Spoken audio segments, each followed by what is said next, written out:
नमस्कार दोस्तों, कैसे हो आप सब। जय हो अवसानी मैया। तो कैसे हो आप सब, आशा करती हूँ आप लोग ठीक होंगे। तो आज हम चारों लोग सुनाएंगे आप सभी को अवसानी मैया का देहाती गीत। तो सुनिएगा और बताइएगा कैसा लगा। दीदी लोगों का सपोर्ट सभी लोग भर भर के कीजिए। और संगीता दीदी पीछे हैं, तो दीदी का चैनल का सपोर्ट सभी लोग कीजिए, क्योंकि दीदी बहुत दूर से आई हैं, चित्रकूट से मिलने प्रतापगढ़ की धरती पे आई हैं। तो आप लोग भर भर के सपोर्ट दीदी का कीजिए। दीदी कुछ बोलेंगी। हेलो दोस्तों, नमस्ते, प्रणाम। मैं आपकी संगीता पटेल और अपने यूट्यूब चैनल में आप सभी का स्वागत करती हूं। और मैं आई हूं चित्रकूट से दीदी से मिलने के लिए। और हमारे चैनल का नाम है संगीता पटेल और एक चैनल का नाम है संगीता देहाती लोकगीत। तो आप लोग सपोर्ट करें दीदी का। तो सुनाएंगे देहाती गीत, सुनिएगा और बताइएगा कैसा लगा। और दीदी हैं किरण पटेल दीदी। किरण देहाती लोकगीत चैनल है। तो सभी के चैनलों पे सपोर्ट कीजिए। तो आज चलिए देर न करते हुए सुनाते हैं ये प्यारा सा अवसान मैया का देहाती गीत।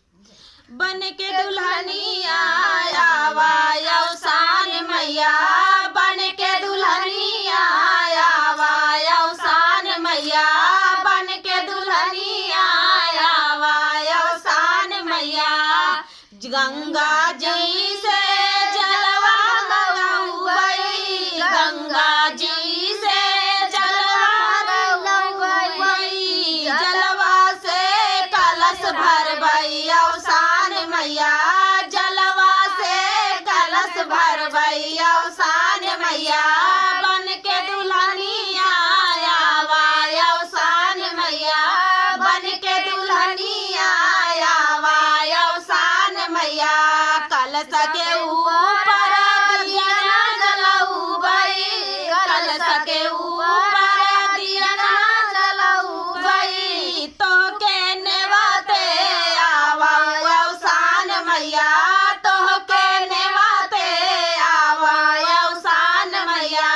बन के दुल्हनिया आवा अवसान मैया, बन के दुल्हनिया आवा अवसान मैया। जलवा से मैया पौआ पखरबई, जलवा से मैया पौआ पखरबई, करबई तोरा सिंगरवा अवसान मैया, करबई तोरा सिंगरवा अवसान मैया। बन के दुल्हनिया आवा अवसान मैया, बन के दुल्हनिया आवा अवसान मैया। नारियल चढ़ा के पूरा लगाऊ बई, नारियल चढ़ा के पूरा लगाऊ बई, पेड़ा भोगवा लगाऊ बई अवसान मैया, पेड़ा भोगवा लगाऊ बई अवसान मैया। बन के दुल्हनिया आवा अवसान मैया, बन के दुल्हनिया आवा अवसान मैया।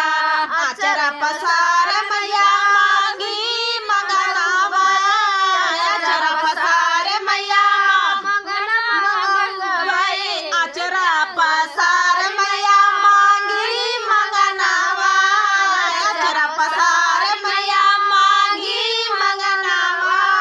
रही सुहागन जन्म भर अवसान मैया, रही सुहागन जन्म भर अवसान मैया। बन के दुल्हनिया आवा अवसान मैया, बन के दुल्हनिया आवा अवसान मैया। तो दोस्तों ये प्यारा सा देहाती अवसानी मैया का गीत आप सभी को कैसा लगा कमेंट में बताना दोस्तों। और दीदी लोगों का भर भर के सपोर्ट कीजिए। किरण पटेल दीदी का किरण देहाती लोकगीत चैनल है दोस्तों हमारे चैनल। एक बार सर्च जरूर करना, सर्च में आता है। और संगीता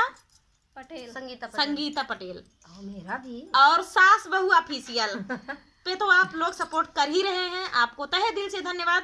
मम्मी का चैनल मोनो होने वाला है, अभी हो जाएगा, मतलब आप लोग सपोर्ट किए इसके लिए धन्यवाद। आगे भी प्यार दुलार बनाए रखें। तो दोस्तों चित्रकूट दीदी चित्रकूट से आई हैं, दीदी का भी सपोर्ट करें। मैंने पहले भी कहा है तो आप लोग सर्च जरूर करना एक बार। तो चलिए दोस्तों, मिलते हैं नेक्स्ट वीडियो में, तब तक के लिए जय हो अवसानी मैया।